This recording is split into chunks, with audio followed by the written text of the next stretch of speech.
Hello friends, मैं doctor Anil Kumar Sharma आपके लिए लेके आया हूँ Suhel biology classes for NEET.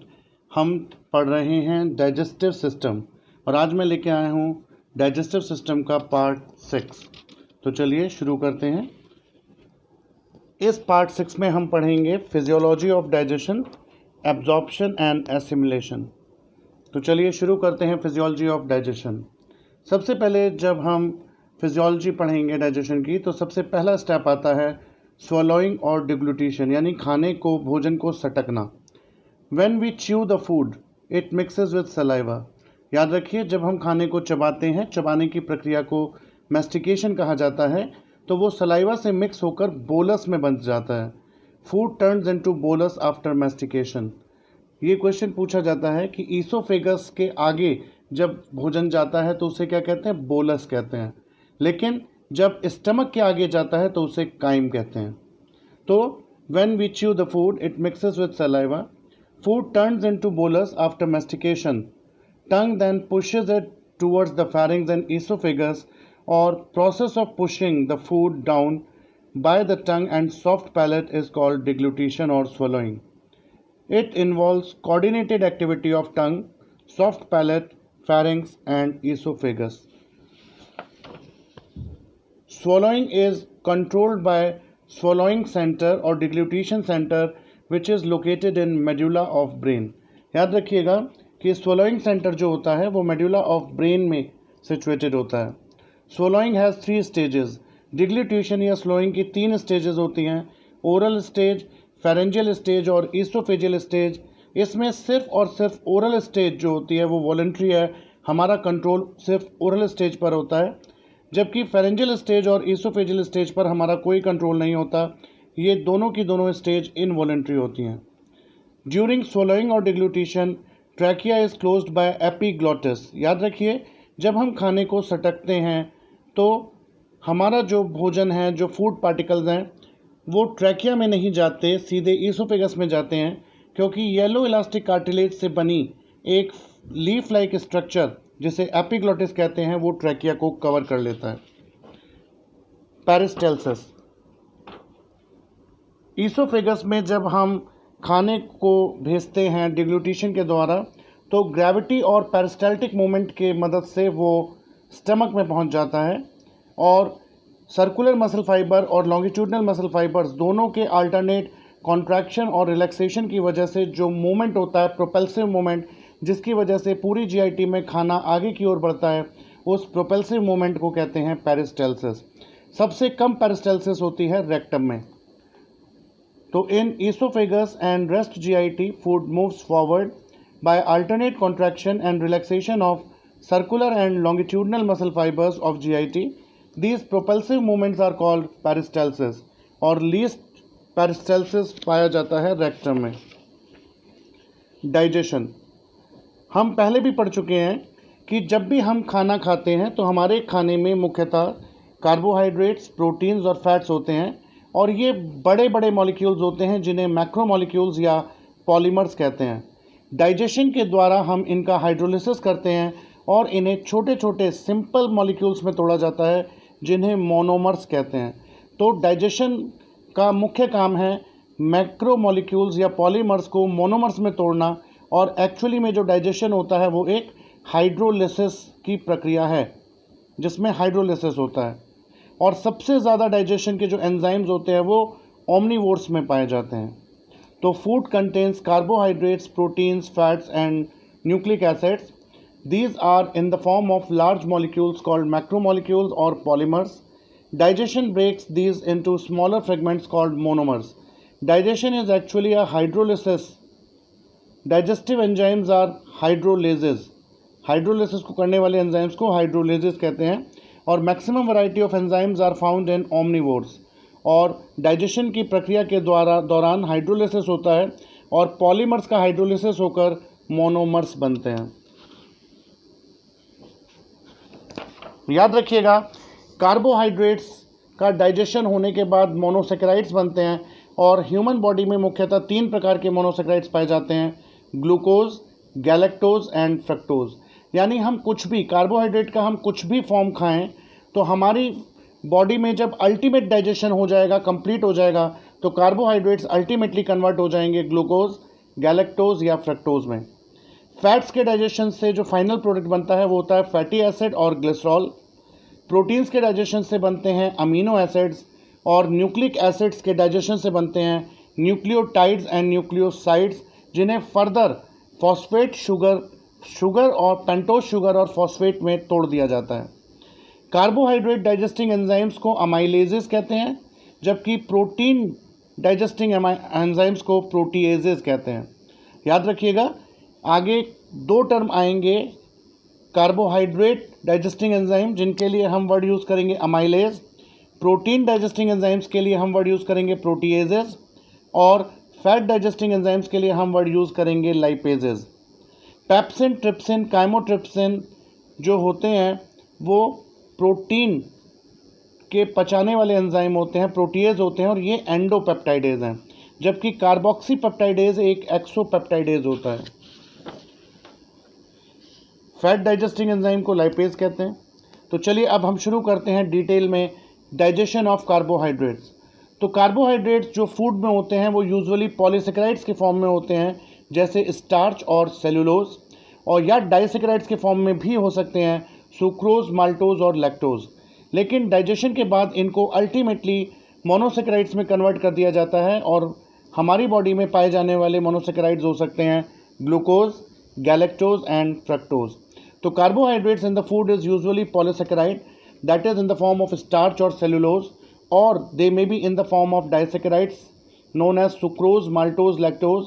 After digestion, these are converted into monosaccharides, or main monosaccharides in human body are glucose, galactose and fructose.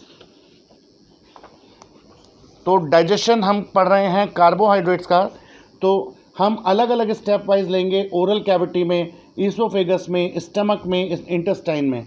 तो oral cavity, हमने इससे पहले पढ़ा है कि हमारी सलाइवा में एक अल्फा अमाइलेज होता है जिसे टाइलिन कहते हैं, और टाइलिन लगभग 30% कार्बोहाइड्रेट्स को मुंह में ही, ओरल कैविटी में ही डाइजेस्ट कर देता है। तो कार्बोहाइड्रेट्स का डाइजेशन कहाँ से शुरू हो जाता है? ओरल कैविटी से शुरू हो जाता है। तो सलाइवा हैज़ अल्फा अमाइलेज और टाइलिन, और स्टार्च को टाइलिन, माल्टोज, आइसोमाल्टोज और डेक्स्ट्रिन्स में तोड़ देता है, और ओरल कैविटी का जो पीएच होता है वो स्लाइटली एसिडिक होता है 6.8, और nearly 30% starch is hydrolysed in mouth. हमारी सलाइवा में लाइसोजाइम्स भी पाए जाते हैं जो फूड के साथ आए हुए बैक्टीरिया और वायरस को किल करते हैं।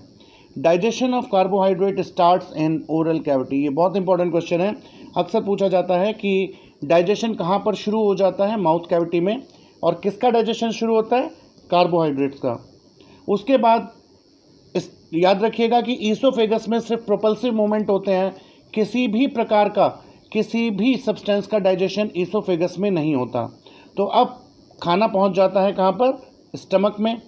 स्टमक में कार्बोहाइड्रेट्स का डाइजेशन नहीं होता। याद रखिएगा, स्टमक में कार्बोहाइड्रेट्स का डाइजेशन नहीं होता, जबकि बहुत कम मात्रा में गैस्ट्रिक अमाइलेज पाया जाता है, गैस्ट्रिक अमाइलेज होता है, लेकिन गैस्ट्रिक अमाइलेज बहुत इनसिग्निफिकेंट होता है, इसलिए स्टमक में किसी भी कार्बोहाइड्रेट का डाइजेशन नहीं होता। स्टमक में फूड 3 से 4 या 4 से 5 घंटे तक रुकता है, और वहाँ पर चर्निंग मूवमेंट के द्वारा फूड को काइम में कन्वर्ट कर दिया जाता है। तो अब जब आगे चलेगा तो हम उसे फूड ना कह के हम उसे काइम कहेंगे। स्मॉल इंटेस्टाइन, अब खाना पहुँच जाता है, काइम पहुँच जाता है स्मॉल इंटेस्टाइन में। स्मॉल इंटेस्टाइन के 3 पार्ट होते हैं, ड्यूडेनम, जेजुनम और इलियम। ड्यूडेनम में ब्रूनर्स ग्लैंड होते हैं, जिसमें कोई भी एंजाइम नहीं होता, सिर्फ और सिर्फ म्यूकस होता है, और म्यूकस खाने को अच्छे से मिलाने का काम करता है। हम सबको पता है कि ड्यूडेनम के सेकेंड पार्ट में पैनक्रियाटिक डक्ट और बाइल डक्ट खुलती हैं, यानी ड्यूडेनम के सेकेंड पार्ट में बाइल और पैनक्रियाटिक जूस रिलीज होता है। Digestion of most of nutrient start in duodenum. याद रखिएगा, ड्यूडेनम में खाने के ज़्यादातर न्यूट्रिएंट्स का डाइजेशन स्टार्ट हो जाता है, और पैनक्रियाटिक अल्फा अमाइलेज स्टार्च को माल्टोज, आइसोमाल्टोज और अल्फा डेक्स्ट्रिन्स में तोड़ देता है। उसके बाद जो काइम है वो जेजुनम और इलियम में पहुंचता है और इंटेस्टाइनल जूस से उसकी मुलाकात होती है। इंटेस्टाइनल जूस को सक्कस एंटेरिकस भी कहते हैं और इसमें बहुत सारे एंजाइम्स होते हैं।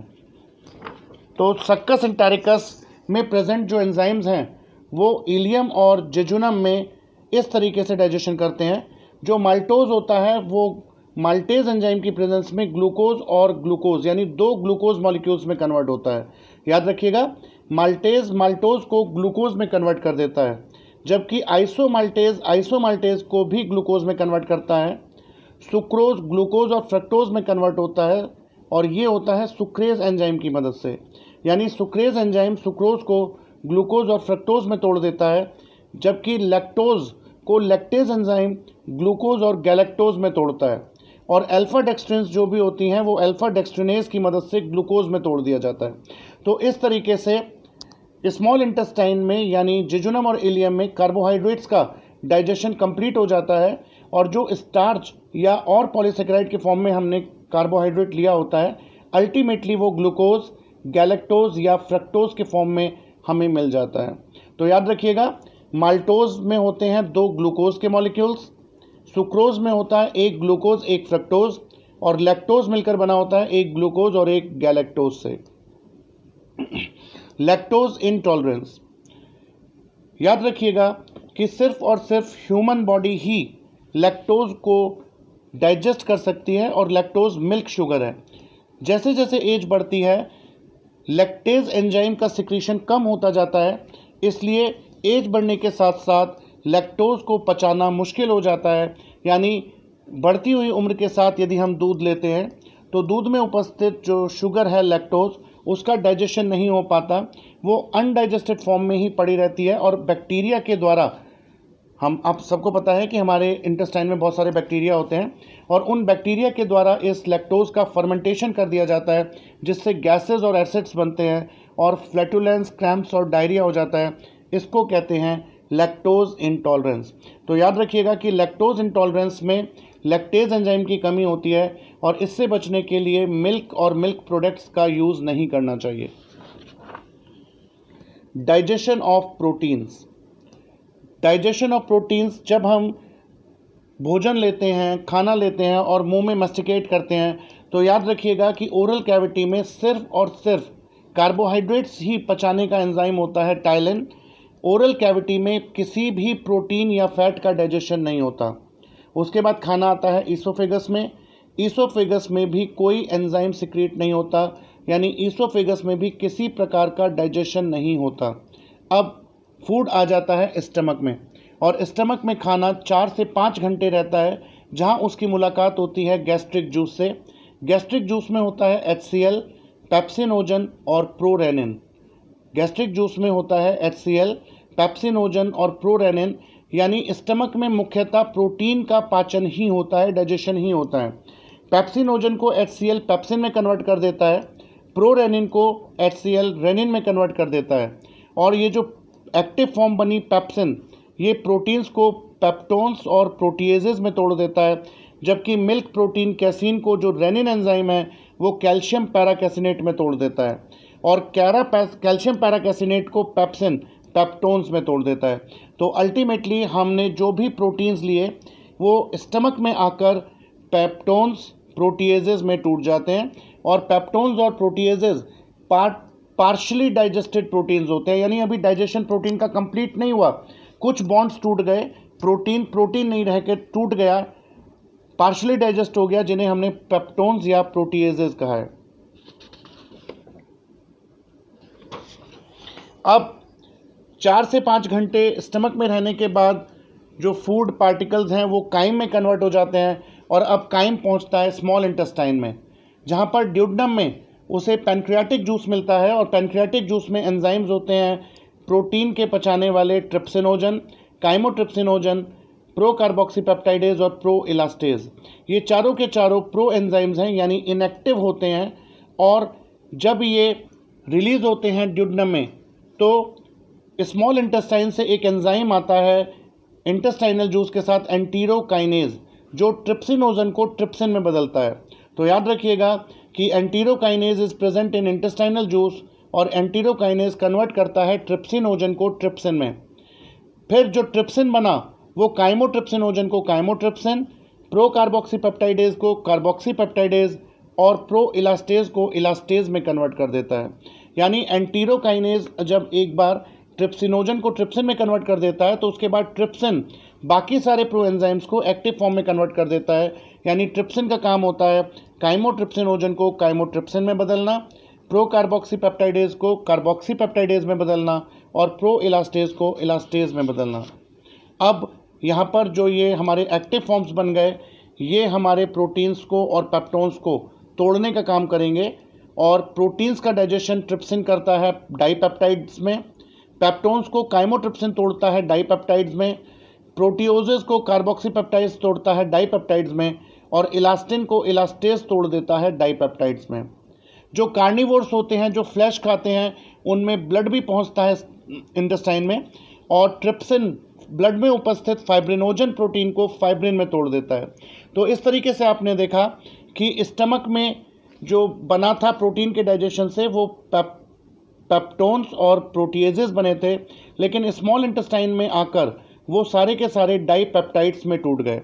अब काइम पहुंचता है इलियम में, जहां पर प्रेजेंट होता है सक्कस इंटेरिकस या इंटेस्टाइनल जूस। और इंटेस्टाइनल जूस में एंजाइम्स होते हैं एंटीरोकाइनेज, अमीनोपेप्टाइडेज और डाइपेप्टाइडेज। एंटीरोकाइनेज का काम तो आपको पता है ट्रिप्सिनोजन को ट्रिप्सिन में बदलना, लेकिन सक्कस इंटेरिकस में जो प्रेजेंट अमीनोपेप्टाइडेज और डाइपेप्टाइडेज हैं वो पेप्टाइड्स और डाइपेप्टाइड्स को फाइनली अमीनो एसिड्स में तोड़ देते हैं। तो इस तरीके से स्मॉल इंटेस्टाइन में प्रोटीन्स का डाइजेशन कंप्लीट होता है। Pepsin act as acidic pH, जबकि ट्रिप्सिन एल्कलाइन पीएच पे काम करता है। याद रखिएगा कि पेप्सिन और ट्रिप्सिन दोनों ही प्रोटियोलिटिक एंजाइम हैं, लेकिन दोनों में फ़र्क ये है कि पेप्सिन स्टमक के एसिडिक पीएच पे काम करता है, जबकि ट्रिप्सिन स्मॉल इंटेस्टाइन और ड्यूडेनम के एल्कलाइन पीएच पे काम करता है। Stomach is the site for protein digestion. जो प्रोटीन्स का डाइजेशन है वो मुख्यतः कहाँ स्टार्ट हो जाता है? स्टमक में। और स्टमक में प्रोटीन का ही डाइजेशन होता है, किसी और का डाइजेशन नहीं होता। Enterokinase is secreted by intestinal mucosa और ये सक्कस एंटेरिकस में मिलता है। Digestion of fats. फैट के डाइजेशन करने वाले एंजाइम्स को हम स्टिएप्सिन कहते हैं और ये एक्चुअली में लाइपेजेज होते हैं। माउथ में जब हम भोजन को लेते हैं, मेस्टिकेट करते हैं, तो माउथ में कोई भी फैट डाइजेस्टिंग एंजाइम नहीं होता, इसलिए माउथ में या ओरल कैविटी में किसी भी प्रकार का फैट का डाइजेशन नहीं होता। उसके बाद ईसोफेगस में भी किसी भी न्यूट्रिएंट का डाइजेशन नहीं होता। अब फूड पहुंच जाता है स्टमक में और स्टमक में भी कोई फैट डाइजेस्टिंग एंजाइम नहीं होता। यानी फैट्स का डाइजेशन कहाँ से कहाँ तक नहीं होता? ओरल कैविटी से लेकर स्टमक तक फैट का डाइजेशन नहीं होता। तो no fat digestion in stomach as gastric juice has very less amount of gastric lipase which is usually insignificant. अब काइम पहुंच गया स्मॉल इंटेस्टाइन में और स्मॉल इंटेस्टाइन में fat is digested in small intestine, यानी फैट का जो digestion है वो स्मॉल इंटेस्टाइन में ही होता है। और ड्यूडेनम में हम सबको पता है कि ड्यूडेनम के सेकेंड पार्ट में बाइल आता है। बाइल में बाइल सॉल्ट्स होते हैं और बाइल सॉल्ट्स जो होते हैं वो फैट के बड़े बड़े मॉलिक्यूल्स को छोटे छोटे टुकड़ों में ग्लोब्यूल्स में तोड़ देता है, जिन्हें माइसिली कहते हैं, और इस प्रोसेस को इमल्सिफिकेशन ऑफ फैट कहते हैं। याद रखिएगा, जब हमारे फूड में प्रेजेंट फैट ड्यूडेनम में पहुंचती है तो बाइल सॉल्ट्स उसे छोटे छोटे पीसेस में तोड़ देते हैं, छोटे छोटे ड्रॉपलेट्स में तोड़ देते हैं। इन छोटे छोटे ड्रॉपलेट्स को माइसिली कहते हैं और इस प्रोसेस को इमल्सिफिकेशन ऑफ फैट कहते हैं। यानी बाइल सॉल्ट्स का मुख्य काम होता है इमल्सिफिकेशन ऑफ फैट। उसके बाद पैनक्रियाटिक जूस आता है और पैनक्रियाटिक जूस में पैनक्रियाटिक लाइपेज होता है। और याद रखिएगा कि फैट्स को पचाने वाला मुख्य एंजाइम पैनक्रियाटिक लाइपेज ही है। तो pancreatic lipase is the main enzyme for digesting fat. Intestinal lipase also helps in digestion of fats. Finally, all the fat is converted into fatty acid, glycerol and monoglycerides. तो fat जो होता है, हम जो खाना खाते हैं उसमें जो फैट होता है मुख्यतः वो ट्राइग्लिसराइड्स की फॉर्म में होता है। तो फैट में उपस्थित ट्राइग्लिसराइड्स को बाइल सॉल्ट्स इमल्सिफाई करते हैं, और इमल्सिफाइड फैट जो है वो पैनक्रियाटिक लाइपेज उसे फैटी एसिड्स और मोनोग्लिसराइड्स में, पैनक्रियाटिक लाइपेज डाइग्लिसराइड्स को भी फैटी एसिड और मोनोग्लिसराइड्स में, और मोनोग्लिसराइड्स को फैटी एसिड और ग्लिसरॉल में तोड़ता है। इस तरीके से अल्टीमेटली स्मॉल इंटेस्टाइन में फैट का डाइजेशन कंप्लीट होता है, और फैट के डाइजेशन के कंप्लीट होने पर फाइनली जो प्रोडक्ट्स बनते हैं वो होते हैं फैटी एसिड और glycerol. Lipase is activated by bile. Bile का काम लाइपेज को एक्टिवेट करना भी होता है। Digestion of nucleic acid. Nucleic acids are digested in small intestine only, और पैनक्रियाटिक जूस की मदद से न्यूक्लिक एसिड्स डाइजेस्ट होते हैं। न्यूक्लिक एसिड को डाइजेस्ट करने के लिए 2 एंजाइम चाहिए, डीएनएज और आरएनएज, जो कि पैनक्रियाटिक जूस में होते हैं। डीएनएज डीएनए को डीऑक्सीराइबो न्यूक्लियोटाइड्स में तोड़ता है, जबकि आरएनएज आरएनए को राइबो न्यूक्लियोटाइड्स में तोड़ता है। उसके बाद सक्कस इंटारिकस में 2 एंजाइम होते हैं, न्यूक्लियोटाइडेज और न्यूक्लियोसाइडेज। न्यूक्लियोटाइडेज न्यूक्लियोटाइड्स को न्यूक्लियोसाइड और फॉस्फेट में तोड़ता है, जबकि न्यूक्लियोसाइडेज इस न्यूक्लियोसाइड को नाइट्रोजनस बेस और पेंटोज शुगर में तोड़ता है। तो इस तरीके से न्यूक्लिक एसिड का डाइजेशन भी कंप्लीट होता है स्मॉल इंटेस्टाइन में। तो आपने देखा कि माउथ में कार्बोहाइड्रेट का डाइजेशन स्टार्ट हो जाता है, 30% स्टार्च वहाँ पर हाइड्रोलाइज होता है। ईसोफेगस में किसी भी चीज़ का डाइजेशन नहीं होता। स्टमक में मुख्यतः प्रोटीन का डाइजेशन स्टार्ट होता है, और फाइनली स्मॉल इंटेस्टाइन यानी ड्यूडेनम, जेजुनम और इलियम में आते आते सारे के सारे न्यूट्रिएंट्स डाइजेस्ट हो जाते हैं और मोनोमर्स में टूट चुके होते हैं, और इसके बाद शुरू होता है उनका एब्जॉर्प्शन। तो एब्जॉर्प्शन ऑफ न्यूट्रिएंट्स। अच्छा, एब्जॉर्प्शन क्या होता है? एब्जॉर्प्शन का मतलब होता है कि जो न्यूट्रिएंट्स के मोनोमर्स हैं, जो कि फाइनली डाइजेशन के प्रोडक्ट्स हैं, उनको ब्लड में और लिम्फ में मिलाना, यानी ब्लड में और लिम्फ में एब्जॉर्ब करने के प्रोसेस को एब्जॉर्प्शन कहते हैं। तो absorption is the process by which nutrients pass from alimentary canal to blood और लिम्फ कैपिलरीज। हमें पता है कि स्मॉल इंटेस्टाइन की पूरी सतह पर, पूरी की पूरी सतह पर कुछ सर्कुलर फोल्ड्स होते हैं, जिन्हें कर्करिंग फोल्ड्स या फोल्ड्स ऑफ कर्करिंग कहते हैं, और जो इंटेस्टाइनल सेल्स होती हैं उन पर फिंगर लाइक प्रोजेक्शंस होते हैं, जिन्हें विलाई कहते हैं, और विलाई पर भी फिंगर लाइक प्रोजेक्शंस होते हैं बहुत छोटे छोटे, जिन्हें माइक्रोविलाई कहते हैं। विलाई के अंदर यदि हम देखें तो ब्लड कैपिलरीज का नेटवर्क होता है, और एक ब्लाइंड लिम्फ वेसल होती है जिसे लैक्टियल कहते हैं। हम पहले पढ़ चुके हैं कि लैक्टियल का मुख्य काम होता है फैट को एब्जॉर्ब करना, जबकि कार्बोहाइड्रेट और प्रोटीन्स के जो मोनोमर्स हैं वो ब्लड में जाते हैं। तो यहाँ पर एक इम्पॉर्टेंट पॉइंट आपको याद रखने का ये है कि कार्बोहाइड्रेट्स जो कन्वर्ट हो चुके हैं ग्लूकोज में, गैलेक्टोज में या फ्रक्टोज में, वो जाते हैं ब्लड कैपिलरीज में। फैटी एसिड्स कन्वर्ट हो चुके हैं अमीनो एसिड्स में, जो जाते हैं ब्लड में। लेकिन फैट ब्लड कैपिलरीज में एब्जॉर्ब नहीं होता। फैट के लिए एक स्पेशल लिम्फ कैपिलरी होती है जिसे लैक्टियल कहते हैं। तो फैट के जो ग्लोब्यूल्स होते हैं वो लिम्फ कैपिलरी में जाते हैं। In small intestine final products of digestion are present. These are carbohydrates. Ultimately हमने देखा कन्वर्ट हो चुका है इंटेस्टाइन में आते आते ग्लूकोज, गैलेक्टोज या फ्रक्टोज में। फैट्स कन्वर्ट हो चुके हैं फैटी एसिड और ग्लिसरॉल में, और प्रोटीन्स अमीनो एसिड्स में। इसके साथ साथ एब्जॉर्प्शन होगा इलेक्ट्रोलाइट्स का, विटामिन्स का और वाटर का। 99% एब्जॉर्प्शन स्मॉल इंटेस्टाइन में होता है। याद रखिएगा, 99% एब्जॉर्प्शन इन स्मॉल इंटेस्टाइन में होता है। ये डायग्राम बहुत ही इम्पॉर्टेंट है। इसको यदि आप याद रखेंगे तो काफ़ी सारे क्वेश्चंस के आंसर्स तो आप इसी डायग्राम से दे सकते हैं। माउथ कैविटी में कोई एब्जॉर्प्शन नहीं होता। याद रखिएगा, माउथ कैविटी में किसी भी चीज़ का एब्जॉर्प्शन नहीं होता। ईसोफेगस में किसी भी चीज़ का एब्जॉर्प्शन नहीं होता। अब खाना आ गया स्टमक में। स्टमक में कुछ पानी, सम वाटर, अल्कोहल और एस्पिरिन एक ड्रग होती है, इनका एब्जॉर्प्शन होता है। तो याद रखिएगा कि माउथ कैविटी में कोई एब्जॉर्प्शन नहीं, ईसोफेगस में कोई एब्जॉर्प्शन नहीं, स्टमक में एब्जॉर्प्शन हुआ कुछ पानी का, अल्कोहल का और एस्पिरिन का। उसके बाद काइम आया ड्यूडेनम में। ड्यूडेनम में एब्जॉर्प्शन होता है आयरन का, कैल्शियम का और अमीनो एसिड्स का। ड्यूडेनम में एब्जॉर्प्शन होता है आयरन, कैल्शियम और अमीनो एसिड्स। उसके बाद आई बात जेजुनम में। जेजुनम में एब्जॉर्प्शन होता है amino acids, fatty acids, glycerols, sugars और विटामिन्स। इसका मतलब सिंपल सा है कि ज़्यादातर जो डाइजेस्टेड न्यूट्रिएंट्स हैं उनका एब्जॉर्प्शन कहाँ पर होता है? जेजुनम में। उसके बाद आता है इलियम में। इलियम में विटामिन B12, बाइल सॉल्ट्स और वाटर का एब्जॉर्प्शन होता है। ये क्वेश्चन बहुत इंपॉर्टेंट है, कई बार पूछा जा चुका है कि विटामिन B12 का एब्जॉर्प्शन कहाँ होता है और बाइल सॉल्ट्स का एब्जॉर्प्शन कहाँ होता है।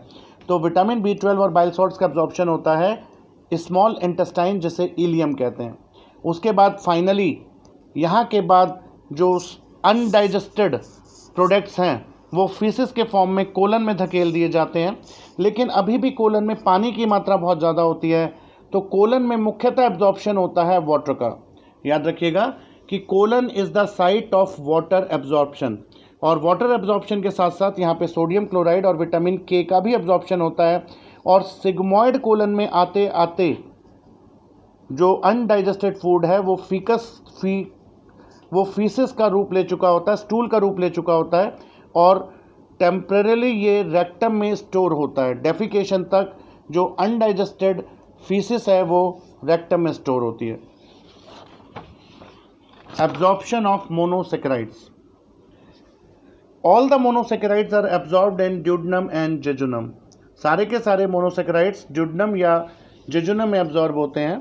ग्लूकोज और galactose are absorbed by active transport along with sodium ion. याद रखिए, एक प्रोटीन होता है जो सोडियम आयंस को एब्जॉर्ब करता है और सोडियम आयन के साथ ग्लूकोज भी एब्जॉर्ब होता है।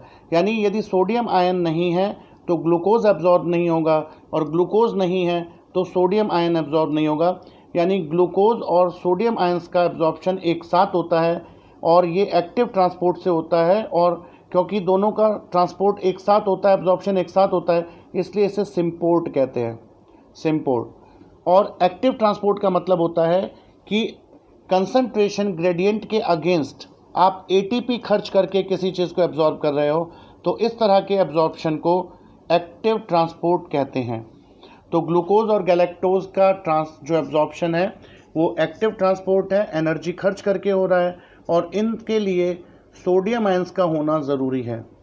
फ्रक्टोज का एब्जॉर्प्शन होता है फैसिलिटेटेड ट्रांसपोर्ट से by a transmembrane carrier protein. याद रखिएगा, यदि हमारी इंटेस्टाइन में ग्लूकोज, गैलेक्टोज और फ्रक्टोज है तो सबसे तेज़ी से एब्जॉर्ब होने वाली शुगर होती है गैलेक्टोज, उसके बाद ग्लूकोज और उसके बाद फ्रक्टोज। तो सबसे तेज़ी से एब्जॉर्ब होने वाली शुगर का नाम है गैलेक्टोज, उसके बाद glucose. Sodium and glucose are transported in same direction. After absorption, all the glucose, galactose and fructose reach the blood capillaries of villi. और एब्जॉर्प्शन के बाद ये सारे के सारे विलाई में पहुंच जाते हैं और विलाई की ब्लड कैपिलरीज में पहुंचते हैं, और ब्लड कैपिलरीज के द्वारा ये हिपैटिक पोर्टल वेन में होते हुए लिवर में पहुंच जाते हैं। जितना लिवर को स्टोर करना होता है वो ग्लाइकोजन के रूप में स्टोर कर लेता है। यदि उससे भी ज़्यादा ग्लूकोज बचता है तो वो उसे फैट के रूप में एडिपोज टिश्यू में डिपॉजिट करता है, और जो गैलेक्टोज और फ्रक्टोज है लिवर उसे ग्लूकोज में ही कन्वर्ट करता है। तो याद रखिएगा कि ग्लूकोज, गैलेक्टोज और फ्रक्टोज विलाई में पहुँचे, विलाई से ब्लड कैपिलरीज में एब्जॉर्ब हो गए, ब्लड कैपिलरीज के द्वारा वो सुपीरियर मेसेंट्रिक वेन में गए, वहाँ से वो हिपैटिक पोर्टल वेन में गए, और हिपैटिक पोर्टल वेन से जब ये तीनों चीज़ें लिवर में पहुँची तो ग्लूकोज को तो एज सच रहने दिया गया, गैलेक्टोज और फ्रक्टोज को ग्लूकोज में कन्वर्ट कर दिया गया।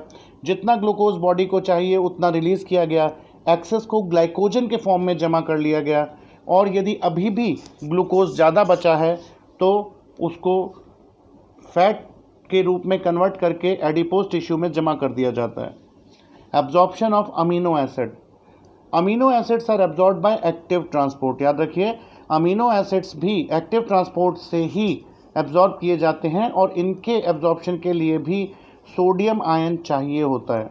तो amino acid absorption occurs in duodenum and jejunum. Amino acids are also co transported with sodium ion. Finally absorb amino acid जो हैं वो ब्लड कैपिलरीज में जाते हैं और ब्लड कैपिलरीज से सुपीरियर मेसेंट्रिक वेन में और सुपीरियर मेसेंट्रिक वेन से हेपेटिक पोर्टल वेन में होते हुए ये अमीनो एसिड लिवर में पहुंच जाते हैं। लिवर में याद रखिएगा, हमारी बॉडी में अमीनो एसिड स्टोर नहीं किए जाते। हमारी बॉडी में अमीनो एसिड स्टोर नहीं किए जाते। जितनी अमीनो एसिड्स की हमारी बॉडी को ज़रूरत है रिपेयरिंग के लिए, प्रोटीन बनाने के लिए, उतने यूज़ कर लिए जाते हैं और एक्सेस ऑफ अमीनो एसिड्स का डीएमिनेशन कर दिया जाता है। डीएमिनेशन का मतलब होता है अमीनो एसिड्स में से अमीनो ग्रुप को निकाल देना, जिससे अमोनिया बॉडी में बन जाती है। अमोनिया एक टॉक्सिक सब्सटेंस है। लिवर इसे यूरिया साइकिल के द्वारा यूरिया में कन्वर्ट करता है। यूरिया एक लेस टॉक्सिक सब्सटेंस है अमोनिया की तुलना में। जब ब्लड के द्वारा ये यूरिया किडनी में जाता है तो किडनी इसे यूरिन के फॉर्म में एक्सक्रीट कर देती है, शरीर से बाहर निकाल देती है। Absorption of fatty acid and glycerol, ये इंपॉर्टेंट है, याद रखिएगा। मैं पहले भी डिस्कस कर चुका हूँ कि कार्बोहाइड्रेट्स और प्रोटीन्स का जो डाइजेशन से बने प्रोडक्ट्स हैं, मोनोसेकेराइड्स और अमीनो एसिड, वो ब्लड में जाते हैं और ब्लड के द्वारा लिवर में जाते हैं। लेकिन फैट के एब्जॉर्प्शन से जो फैटी एसिड बनता है वो लिवर में नहीं जाता, वो सीधे ब्लड में जाता है। कैसे, आइए देखते हैं। फैट जो होता है वो एब्जॉर्ब होता है सिंपल डिफ्यूजन से, और सिंपल डिफ्यूजन से फैट विलाई में पहुंचता है, लेकिन वाटर इनसॉल्युबल होने के कारण ये ब्लड में नहीं जा पाते।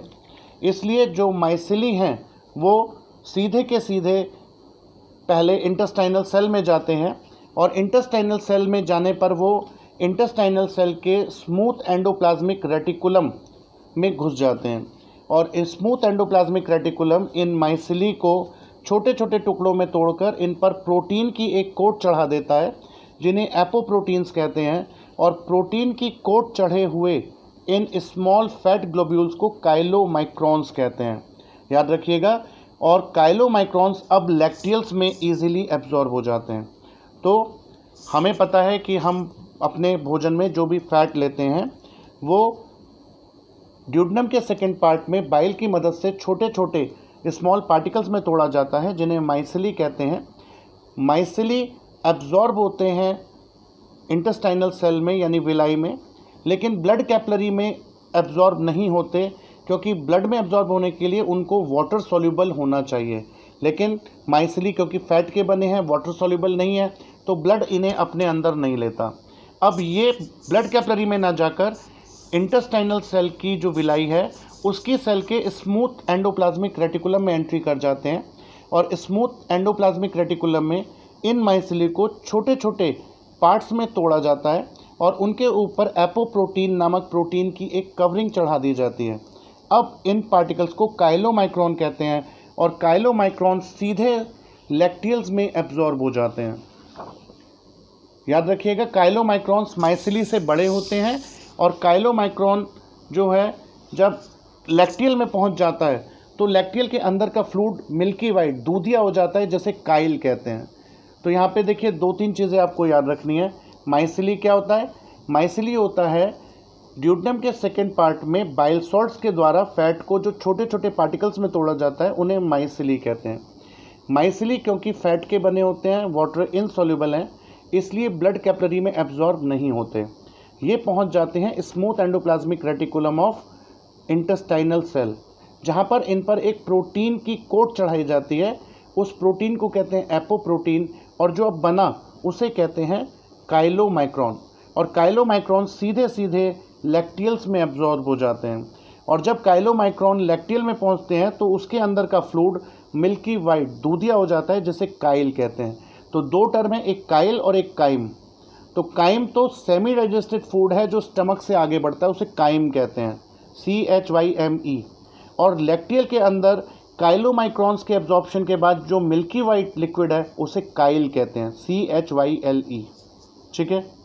अब ये काइल जो है यानी जिसमें काइलोमाइक्रॉन्स हैं, ये लैक्टियल्स में गए, लैक्टियल से जाते हैं थोरैसिक डक्ट में और थोरैसिक डक्ट से जाते हैं लेफ्ट सबक्लेवियन वेन में।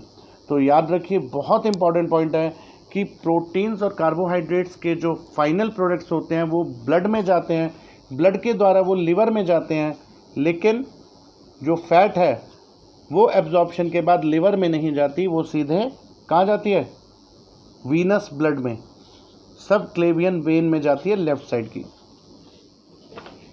उसके बाद आता है एसिमिलेशन।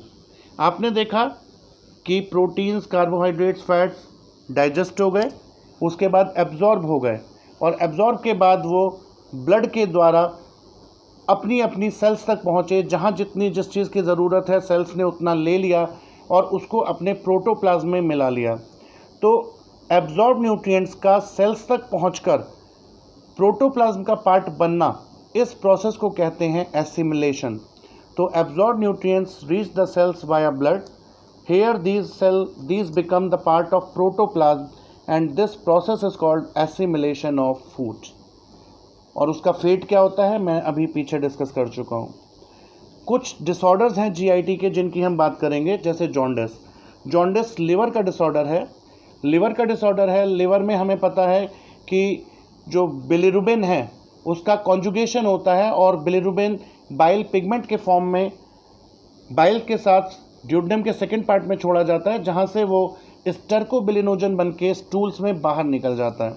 लेकिन यदि इस प्रोसेस में किसी तरह से कोई दिक्कत है तो ब्लड में बिलिरुबिन का लेवल बढ़ जाता है, जिससे जो स्किन है हमारी वो येलोइश हो जाती है।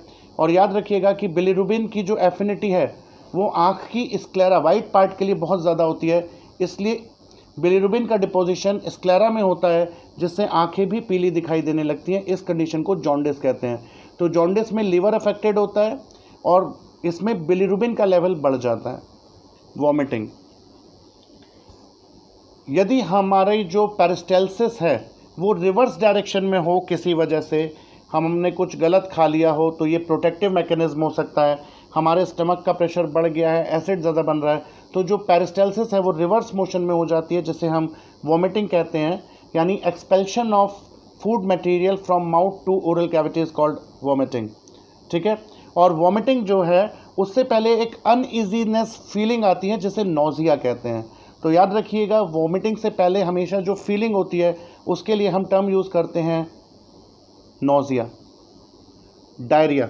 डायरिया को हिंदी में कहते हैं दस्त। यदि वाटरी फ्लूइड हम पास कर रहे हैं स्टूल्स में और हमारी रिसेंटली कंसिस्टेंसी स्टूल की चेंज हुई है और नंबर में 3 से ज़्यादा स्टूल्स हम पास कर रहे हैं पर डे, तो इसे हम डायरिया कहते हैं। याद रखिएगा, बच्चों में डायरिया का मोस्ट कॉमन कॉज होता है रोटा वायरल इन्फेक्शन। रोटा वायरस का इन्फेक्शन बच्चों में डायरिया का सबसे बड़ा कारण होता है। कॉन्स्टिपेशन कब्ज़ को कहते हैं। यदि स्टूल हम रेगुलरली पास नहीं करते, हमारी स्टूल हैबिट्स अच्छी नहीं हैं, तो हमें कॉन्स्टिपेशन की शिकायत हो जाती है। और कॉन्स्टिपेशन बहुत बड़ा कारण होता है पाइल्स का, हेमरॉइड्स का।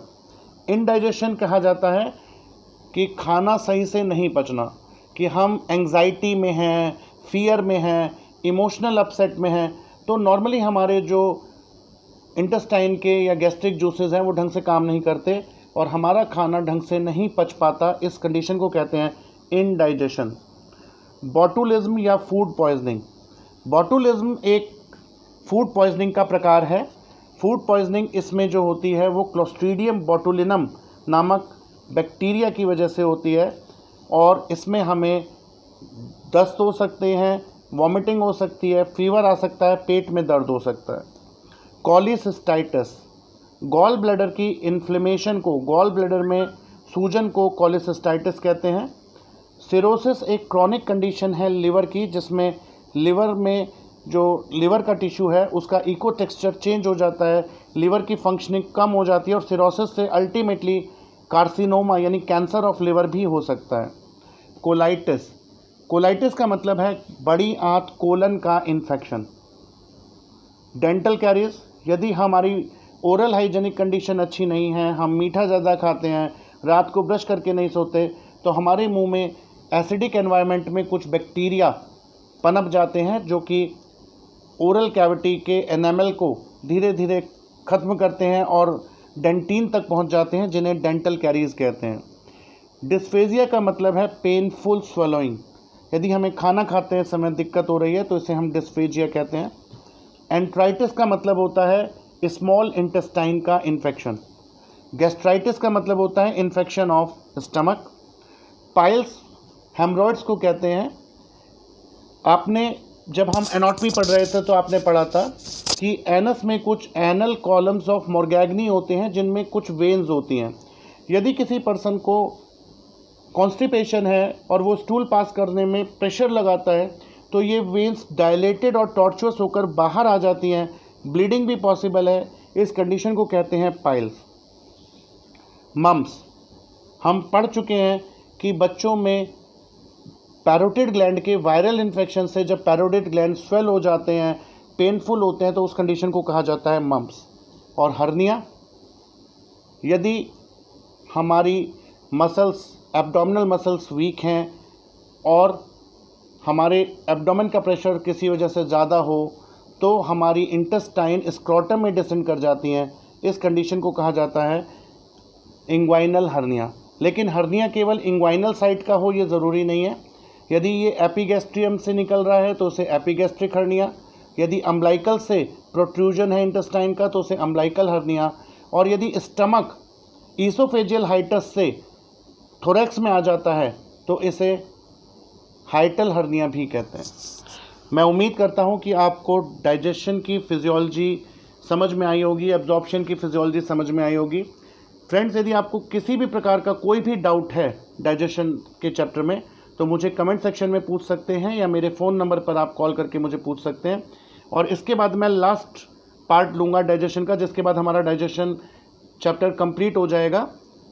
और आप मुझे प्लीज़ कमेंट में ज़रूर बताएं कि आपको कैसा लगा, और डाइजेशन का लास्ट पार्ट लेकर मैं बहुत जल्दी आपके सामने आऊँगा। Thank you.